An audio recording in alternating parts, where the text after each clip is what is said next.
જાક દેરીદા અને સાહિત્યિક વિવેચન, એક વિસ્તૃત અભ્યાસ.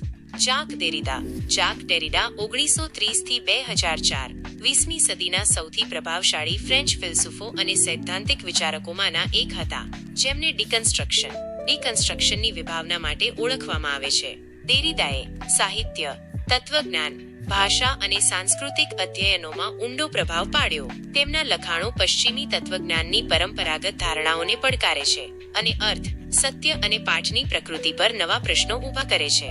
દેરીદાની મુખ્ય વિભાવનાઓ જેમ કે ડિકન્સ્ટ્રક્શન, ડિફરન્સ, ટ્રેસ અને લોગોસેન્ટ્રિઝમ એ સાહિત્યિક વિવેચનને નવું પરિમાણ આપ્યું. આ નિબંધ દેરીદાના જીવન, તેમના સૈદ્ધાંતિક વિચારો, સાહિત્યિક ટીકા પર તેમનો પ્રભાવ અને તેમની ટીકાઓને સાહિત્યિક વિવેચનના સંદર્ભમાં 4500 શબ્દોમાં વિસ્તૃત રીતે રજૂ કરે છે. 1. જાક દેરીદાનું જીવન અને બૌદ્ધિક પૃષ્ઠભૂમિ. જાક દેરીદાનો જન્મ 15 જુલાઈ 1930ના રોજ અલ્જીરિયાના અલ-બિયારમાં એક યહૂદી પરિવારમાં થયો હતો. તે સમયે અલ્જીરિયા ફ્રેન્ચ ઔપનિવેશિક શાસન હેઠળ હતું. દેરીદાની યહૂદી ઓળખ અને ઔપનિવેશિક સંદર્ભે તેમના વિચારોને ઊંડે સુધી પ્રભાવિત કર્યા. 1950ના દાયકામાં તેઓ ફ્રાન્સ ગયા અને પેરિસની ઇકોલે નોર્મલ સુપેરિયરમાં તત્વજ્ઞાનનો અભ્યાસ કર્યો, જ્યાં તેઓ મોરિસ મર્લો-પોન્ટી અને લુઈ અલ્થુસર જેવા વિચારકોના સંપર્કમાં આવ્યા. દેરીદાની બૌદ્ધિક યાત્રામાં ફ્રેડરિક નીચે, માર્ટિન હાઇડેગર, સિગમન્ડ ફ્રોઇડ અને ફર્ડિનાન્ડ ડી સોશ્યોર જેવા વિચારકોનો ઊંડો પ્રભાવ હતો. હાઇડેગરની બિઈંગની વિભાવના અને સોશ્યોરના સંરચનાવાદી ભાષા વિજ્ઞાને ખાસ કરીને દેરીદાના ડિકન્સ્ટ્રક્શનના વિચારને આકાર આપ્યો. 1960ના દાયકામાં દેરીદાએ તેમના પ્રથમ મહત્વપૂર્ણ કાર્યો પ્રકાશિત કર્યા, જેમાં ઓફ ગ્રામેટોલોજી 1967, રાઇટિંગ એન્ડ ડિફરન્સ 1967 અને સ્પીચ એન્ડ ફેનોમેના 1967નો સમાવેશ થાય છે. આ રચનાઓ ડિકન્સ્ટ્રક્શનનો પાયો નાખે છે. દેરીદાએ college de France, Yale university અને કેલિફોર્નિયા યુનિવર્સિટી જેવી સંસ્થાઓમાં વ્યાખ્યાનો આપ્યા. તેમની લેખન શૈલી જટિલ અને બહુસ્તરીય છે, જે ઘણીવાર વાચકો માટે પડકારજનક હોય છે. દેરીદાનું મૃત્યુ 9 ઓક્ટોબર 2004ના રોજ સ્વાદુપિંડના કેન્સરને કારણે થયું, પરંતુ તેમના વિચારો આજે પણ સાહિત્યિક અને સાંસ્કૃતિક અધ્યયનોમાં સુસંગત રહ્યા છે. 2. દેરીદાની મુખ્ય સૈદ્ધાંતિક વિભાવનાઓ. દેરીદાનું સાહિત્યિક વિવેચન તેમની કેટલીક મૂળભૂત વિભાવનાઓ પર આધારિત છે, જે સાહિત્ય, ભાષા અને અર્થની પ્રકૃતિને સમજવામાં મદદ કરે છે. નીચે તેમની મુખ્ય વિભાવનાઓનું સાહિત્યિક સંદર્ભમાં વિશ્લેષણ રજૂ કરવામાં આવ્યું છે.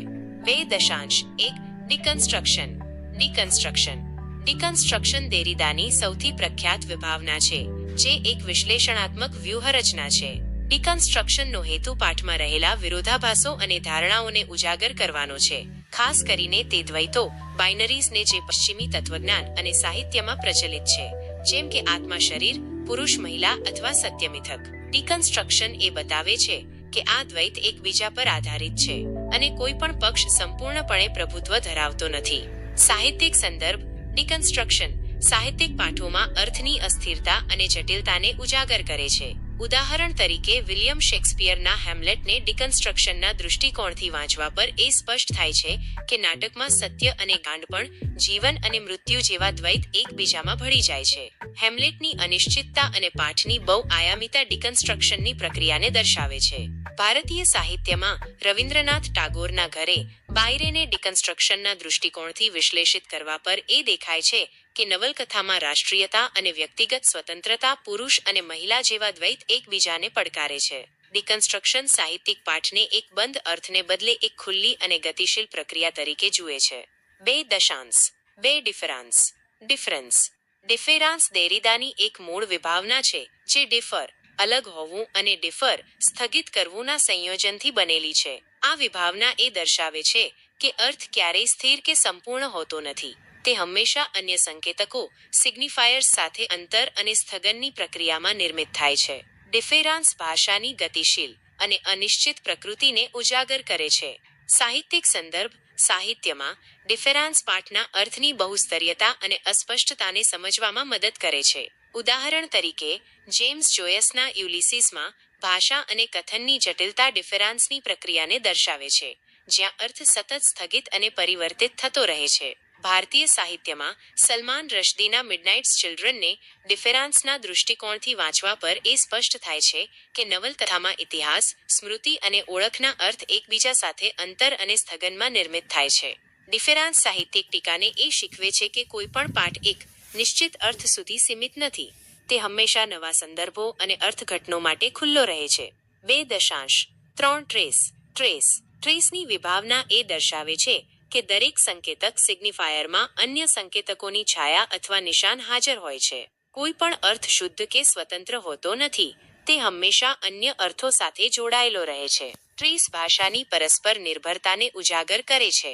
સાહિત્યિક સંદર્ભ સાહિત્યમાં ટ્રેસ પાઠો વચ્ચેના આંતરપાઠ્ય ઇન્ટરટેક્સ્ચ્યુઅલ સંબંધોને સમજવામાં મદદ કરે છે. ઉદાહરણ તરીકે, ટોની મોરિસનના બિલવ્ડમાં ગુલામી અને સ્મૃતિની થીમ્સ અન્ય ઐતિહાસિક અને સાહિત્યિક પાઠોની ટ્રેસને દર્શાવે છે.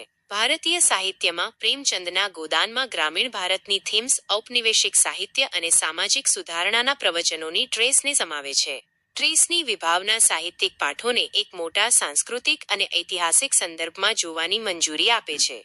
2.4 લોગોસેન્ટ્રિઝમ દેરીદાએ પશ્ચિમી તત્વજ્ઞાનમાં લોગોસેન્ટ્રિઝમની ટીકા કરી, જે એ ધારણા છે કે ભાષા અને અર્થ એક કેન્દ્રીય, સ્થિર અને સત્ય સ્ત્રોત લોગોસ પર આધાર રાખે છે. દેરીદાનો તર્ક છે કે આ ધારણા ભાષાની જટિલતા અને બહુઆયામીતાને અવગણે છે.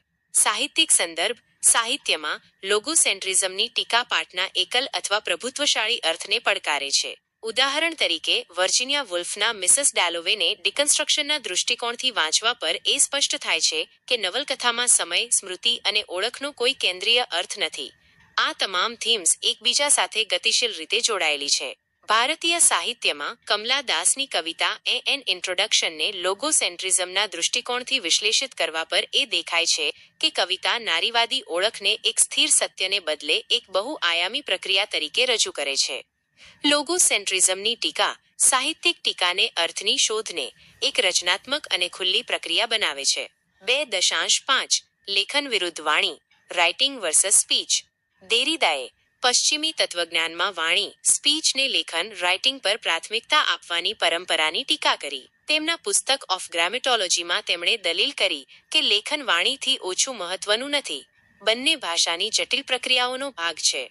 સાહિત્યિક સંદર્ભ સાહિત્યમાં આ વિચાર પાઠની લેખિત પ્રકૃતિ અને તેના અર્થની ગતિશીલતાને સમજવામાં મદદ કરે છે. ઉદાહરણ તરીકે, જ્યોર્જ ઓરવેલના 1984માં લેખિત પ્રચાર અને ઇતિહાસનું હેરાફેરી લેખનની શક્તિને દર્શાવે છે. ભારતીય સાહિત્યમાં ઇસ્મત ચુગતાઈના લિહાફમાં લેખનનો ઉપયોગ સામાજિક વર્જનાઓને તોડવા માટે કરવામાં આવ્યો છે, જે દેરીદાના લેખનની પ્રાથમિકતાને દર્શાવે છે. આ વિભાવના સાહિત્યિક પાઠોને ભાષાના એક ગતિશીલ અને રચનાત્મક માધ્યમ તરીકે જોવાની મંજૂરી આપે છે. 2.6 એપોરિયાનો અર્થ છે તે સ્થિતિ જ્યાં પાઠમાં અર્થનો કોઈ નિશ્ચિત ઉકેલ મળતો નથી. તે વિરોધાભાસો અને અનિશ્ચિતતાઓનું સ્થાન છે. દેરીદાનું ડિકન્સ્ટ્રક્શન એપોરિયાને ઉજાગર કરે છે, જે પાઠની જટિલતાને દર્શાવે છે. સાહિત્યિક સંદર્ભ સાહિત્યમાં એપોરિયા તે ક્ષણોમાં જોઈ શકાય છે જ્યાં વાચકને કોઈ સ્પષ્ટ જવાબ મળતો નથી. ઉદાહરણ તરીકે, ફ્રાન્સ કાફકાના ધ મેટામોર્ફોસિસમાં ગ્રેગોરની સ્થિતિ અને વાર્તાનો અંત એપોરિયાનું એક ઉદાહરણ છે, જે વાચકને અનિશ્ચિતતા સાથે છોડી દે છે. ભારતીય સાહિત્યમાં અરુંધતી રોયના ધ ગોડ ઓફ સ્મોલ થિંગ્સમાં સામાજિક નિયમો અને વ્યક્તિગત ઈચ્છાઓનો ટકરાવ એપોરિયાને દર્શાવે છે. એપોરિયા સાહિત્યિક ટીકાને પાઠની અનિશ્ચિતતા અને જટિલતાને સ્વીકારવા માટે પ્રેરિત કરે છે. 3. દેરીદાનો સાહિત્યિક વિવેચન પર પ્રભાવ દેરીદાના વિચારોએ સાહિત્યિક ટીકાને ઘણી રીતે પ્રભાવિત કરી છે. તેમની ડિકન્સ્ટ્રક્શનની વિભાવનાએ સાહિત્યને અર્થની એક ખુલ્લી અને ગતિશીલ પ્રક્રિયા તરીકે જોવાનો નવો દૃષ્ટિકોણ પ્રદાન કર્યો. નીચે તેમના પ્રભાવના મુખ્ય પાસાઓનું વિશ્લેષણ કરવામાં આવ્યું છે. 3.1 ઉત્તર સંરચનાવાદી ટીકા પોસ્ટ સ્ટ્રક્ચરલિસ્ટ ક્રિટિસિઝમ દેરીદાના ડિકન્સ્ટ્રક્શને ઉત્તર સંરચનાવાદી ટીકાનો પાયો નાખ્યો. ઉત્તર સંરચનાવાદ એ માને છે કે અર્થ સ્થિર નથી અને ભાષા હંમેશા અસ્થિર અને બહુઆયામી હોય છે. ઉદાહરણ, દેરીદાના વિચારોએ રોલા બાર્થ અને પોલ ડી મેન જેવા ટીકાકારોને પ્રભાવિત કર્યા. બાર્થનું the death of the author અને દેરીદાનું ડિકન્સ્ટ્રક્શન એ દર્શાવે છે કે પાઠનો અર્થ લેખકના ઈરાદાઓથી સ્વતંત્ર છે. ભારતીય સાહિત્યમાં પ્રેમચંદની ઈદગાહને ડિકન્સ્ટ્રક્શનના દૃષ્ટિકોણથી વાંચવા પર એ દેખાય છે કે વાર્તામાં ગરીબી અને ધર્મના અર્થ એકબીજા સાથે અથડાય છે અને સ્થગિત થાય છે. 3.2 નારીવાદી ટીકા. દેરીદાની ડિકન્સ્ટ્રક્શનની વિભાવનાએ નારીવાદી ટીકાને પ્રભાવિત કરી, ખાસ કરીને લિંગ અને ઓળખના દ્વૈતોને પડકારવામાં. હેલેન સિક્સીસ અને લૂસ ઇરીગરે જેવા નારીવાદી ટીકાકારોએ દેરીદાના વિચારોને અપનાવ્યા. ઉદાહરણ: સિક્સૌએ દેરીદાના ડિકન્સ્ટ્રક્શનને એક્રીચર ફેમિનિન નારીવાદી લેખન સાથે જોડ્યું. ભારતીય સાહિત્યમાં કમલા દાસની કવિતાઓને ડિકન્સ્ટ્રક્શનના દૃષ્ટિકોણથી વાંચવા પર એ સ્પષ્ટ થાય છે કે તેમની કવિતાઓ પુરુષ-મહિલા અને શરીર-આત્મા જેવા દ્વૈતોને તોડે છે. 3. ઉત્તર ઔપનિવેશિક ટીકા. દેરીદાના વિચારોએ ઉત્તર ઔપનિવેશિક ટીકાને પ્રભાવિત કરી, ખાસ કરીને ઔપનિવેશિક પ્રવચનો અને ઓળખના નિર્માણને સમજવામાં. તેમની ડિકન્સ્ટ્રક્શનની વ્યૂહરચનાએ ઔપનિવેશિક દ્વૈતો, જેમ કે સભ્ય-અસભ્ય, ને પડકાર્યા. ઉદાહરણ: હોમીકે, ભાભા અને ગાયત્રી ચક્રવર્તી સ્પિવાકે દેરીદાના વિચારોને અપનાવ્યા. સ્પિવાકના કેન ધ સબોલ્ટર્ન સ્પીક માં હાસ્યામાં ધકેલાયેલા અવાજોને સમજવા માટે ડિકન્સ્ટ્રક્શનનો ઉપયોગ કરવામાં આવ્યો છે. ભારતીય સાહિત્યમાં મહાશ્વેતા દેવીની દ્રૌપદીને ડિકન્સ્ટ્રક્શનના દૃષ્ટિકોણથી વાંચવા પર એ દેખાય છે કે વાર્તા ઔપનિવેશિક અને લિંગ દ્વૈતોને તોડે છે. 3.4 સાંસ્કૃતિક અને મીડિયા અધ્યયન. દેરીદાના વિચારોએ સાંસ્કૃતિક અને મીડિયા અધ્યયનોને પ્રભાવિત કર્યા, ખાસ કરીને પ્રતિનિધિત્વ અને અર્થની પ્રકૃતિના વિશ્લેષણમાં. ઉદાહરણ: ભારતીય સિનેમામાં ફિલ્મ લગાનને ડિકન્સ્ટ્રક્શનના દૃષ્ટિકોણથી વિશ્લેષિત કરવા પર એ દેખાય છે કે ફિલ્મ ઔપનિવેશિક અને રાષ્ટ્રીય ઓળખના દ્વૈતોને જટિલ બનાવે છે. દેરી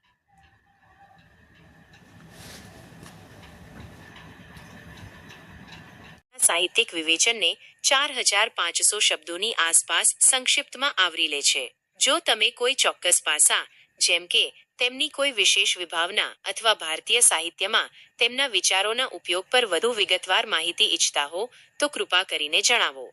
3.4 દેરીદાની ડિકન્સ્ટ્રક્શનની વિભાવનાએ નારીવાદી ટીકાને પ્રભાવિત કરી, ખાસ કરીને લિંગ અને ઓળખના દ્વૈતોને પડકારવામાં. હેલેન સિક્સસ અને લૂસ ઇરીગરે જેવા નારીવાદી ટીકાકારોએ દેરીદાના વિચારોને અપનાવ્યા.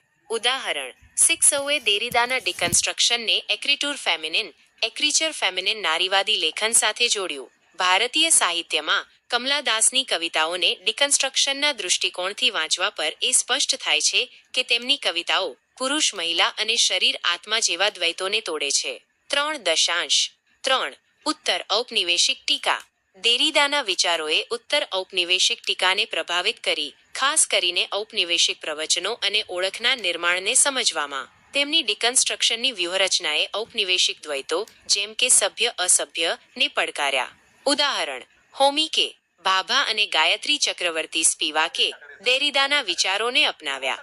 સ્પિવાકના કેન ધ સબોલ્ટર્ન સ્પીક માં હાસ્યામાં ધકેલાયેલા અવાજોને સમજવા માટે ડિકન્સ્ટ્રક્શનનો ઉપયોગ કરવામાં આવ્યો છે. ભારતીય સાહિત્યમાં મહાશ્વેતા દેવીની દ્રૌપદીને ડિકન્સ્ટ્રક્શનના દૃષ્ટિકોણથી વાંચવા પર એ દેખાય છે કે વાર્તા ઔપનિવેશિક અને લિંગ દ્વૈતોને તોડે છે. 3.5 સાંસ્કૃતિક અને મીડિયા અધ્યયન. 3.6 દેરીદાના વિચારોએ સાંસ્કૃતિક અને મીડિયા અધ્યયનોને પ્રભાવિત કર્યા, ખાસ કરીને પ્રતિનિધિત્વ અને અર્થની પ્રકૃતિના વિશ્લેષણમાં. ઉદાહરણ: ભારતીય સિનેમામાં ફિલ્મ લગાનને ડિકન્સ્ટ્રક્શનના દૃષ્ટિકોણથી વિશ્લેષિત કરવા પર એ દેખાય છે કે ફિલ્મ ઔપનિવેશિક અને રાષ્ટ્રીય ઓળખના દ્વૈતોને જટિલ બનાવે છે. દેરીદાનો વિચાર એ દર્શાવે છે કે ફિલ્મનો અર્થ એકલ નથી, પરંતુ તે વિવિધ સાંસ્કૃતિક અને ઐતિહાસિક સંદર્ભોમાં બદલાતો રહે છે. 4 દેરીદાના દાર્શનિક અને સૈદ્ધાંતિક પ્રભાવ. દેરીદાના વિચારો ઘણા વિચારકો અને પરંપરાઓથી પ્રભાવિત હતા, જે તેમના સાહિત્યિક વિવેચનને આકાર આપે છે. 4.1 માર્ટિન હાઇડેગર. 4.2 હાઇડેગરની બીઇંગ અને ઐતિહાસિકતાની વિભાવનાઓ દેરીદાના ડિકન્સ્ટ્રક્શનમાં પ્રતિબિંબિત થાય છે. દેરીદાએ હાઇડેગરના વિચારોને ભાષા અને અર્થની જટિલતાના સંદર્ભમાં પુનર્વ્યાખ્યાયિત કર્યા. 4.3 ફ્રેડરિક નીત્શે.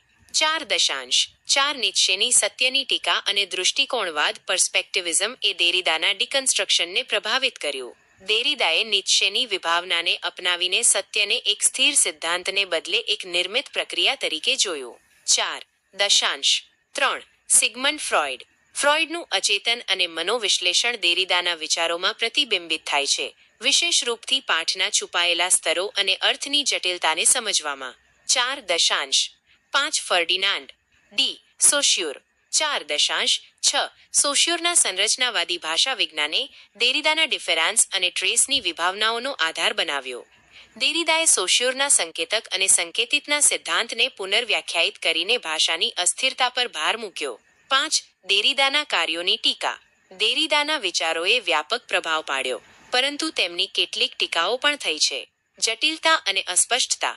દેરીદાની લેખન શૈલી અને વિભાવનાઓ અત્યંત જટિલ અને અસ્પષ્ટ માનવામાં આવે છે, જેના કારણે તેમના વિચારોને સમજવા અને લાગુ કરવા મુશ્કેલ હોઈ શકે છે. નિરર્થકતાનો આરોપ. કેટલાક ટીકાકારો, જેમ કે જ્હોન સલ, એ ડિકન્સ્ટ્રક્શનને નિરર્થક અને ગેરનિર્ણાયક માન્યું, જે અર્થની કોઈ નક્કર વ્યાખ્યા પ્રદાન કરતું નથી. પશ્ચિમી કેન્દ્રિતતા. દેરીદાના વિચારો મુખ્યત્વે પશ્ચિમી તત્વજ્ઞાન અને સાહિત્ય પર આધારિત છે, જે બિન-પશ્ચિમી સંદર્ભોમાં ઓછા સુસંગત હોઈ શકે છે. ઉદાહરણ તરીકે, ભારતીય સાહિત્યમાં વૈદિક અને ભક્તિ પરંપરાઓ દેરીદાના મોડેલમાં સંપૂર્ણપણે બંધ બેસતી નથી. મર્યાદિત સામાજિક સુસંગતતા. કેટલાક ટીકાકારોનું માનવું છે કે ડિકન્સ્ટ્રક્શન સામાજિક અને રાજકીય મુદ્દાઓને સંબોધવામાં ઓછું અસરકારક છે, કારણ કે તે મુખ્યત્વે પાઠ અને ભાષા પર કેન્દ્રિત છે.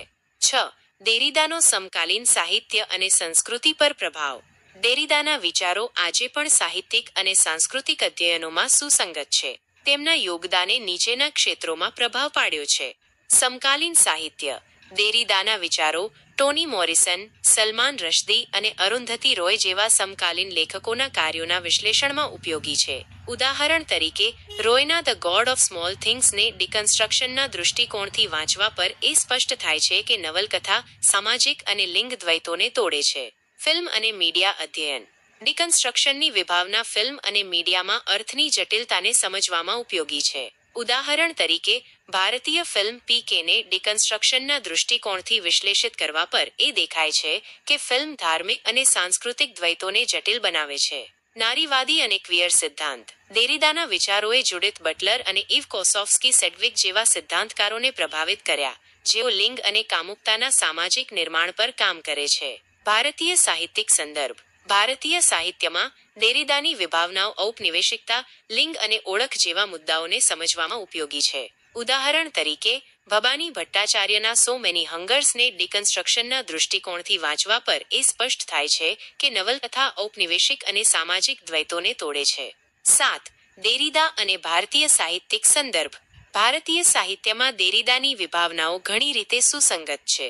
ભારતીય સાહિત્યની સમૃદ્ધ પરંપરા, જેમાં વૈદિક, ભક્તિ, ઔપનિવેશિક અને ઉત્તર ઔપનિવેશિક કાળના કાર્યોનો સમાવેશ થાય છે, દેરીદાના ડિકન્સ્ટ્રક્શન, ડિફેરાન્સ અને ટ્રેસ જેવા વિચારો સાથે સંનાદ કરે છે.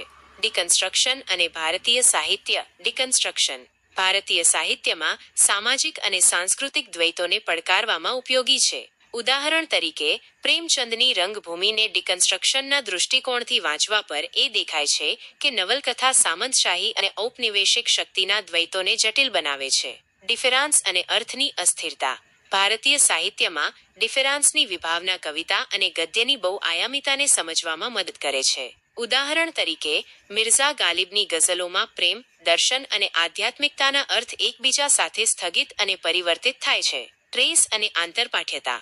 ભારતીય સાહિત્યમાં પાઠો વચ્ચેના આંતરપાઠ્ય સંબંધ ટ્રેસની વિભાવનાને દર્શાવે છે. ઉદાહરણ તરીકે, તુલસીદાસના રામચરિતમાનસમાં વાલ્મીકી રામાયણની ટ્રેસ હાજર છે, જેને દેરીદાના વિચારથી વિશ્લેષિત કરી શકાય છે. લોગોસેન્ટ્રિઝમની ટીકા. ભારતીય સાહિત્યમાં લોગોસેન્ટ્રિઝમની ટીકા ભક્તિ અને સૂફી કવિતામાં જોઈ શકાય છે, જે સ્થિર સત્યને પડકારે છે. ઉદાહરણ તરીકે, કબીરની કવિતાઓ ધાર્મિક અને સામાજિક દ્વૈતોને તોડે છે, જે દેરીદાના વિચારો સાથે સંનાદ કરે છે. 8 નિષ્કર્ષ. જાક દેરીદાનું સાહિત્યિક વિવેચન સાહિત્યને ભાષા, અર્થ અને સાંસ્કૃતિક સંદર્ભોના એક ગતિશીલ અને જટિલ ક્ષેત્ર તરીકે સમજવાનો એક ક્રાંતિકારી દૃષ્ટિકોણ પ્રદાન કરે છે. તેમની વિભાવનાઓ, જેમ કે ડિકન્સ્ટ્રક્શન, ડિફેરાન્સ, ટ્રેસ અને લોગોસેન્ટ્રિઝમે સાહિત્યિક ટીકાને અર્થની અસ્થિરતા અને પાઠની બહુઆયામિતા પર કેન્દ્રિત કર્યું. દેરીદાનો દૃષ્ટિકોણ સાહિત્યને એક બંધ અથવા નિશ્ચિત અર્થને બદલે એક ખુલ્લી અને રચનાત્મક પ્રક્રિયા તરીકે જુએ છે. જો કે તેમની જટિલતા અને પશ્ચિમી કેન્દ્રિતાની ટીકા થતી રહી છે, તેમ છતાં દેરીદાનું યોગદાન સાહિત્યિક અને સાંસ્કૃતિક અધ્યયનોમાં અનિવાર્ય છે. ભારતીય સાહિત્યમાં તેમના વિચારો ઔપનિવેશિકતા, લિંગ અને ઓળખ જેવા મુદ્દાઓને સમજવામાં નવી આંતરદૃષ્ટિ પ્રદાન કરે છે. દેરીદાનું સાહિત્યિક વિવેચન આપણને એ શીખવે છે કે સાહિત્ય ફક્ત વાર્તાઓ અને કવિતાઓનો સંગ્રહ નથી, પરંતુ તે ભાષા અને અર્થની અનંત શક્યતાઓને ઉજાગર કરવાનું એક શક્તિશાળી માધ્યમ છે.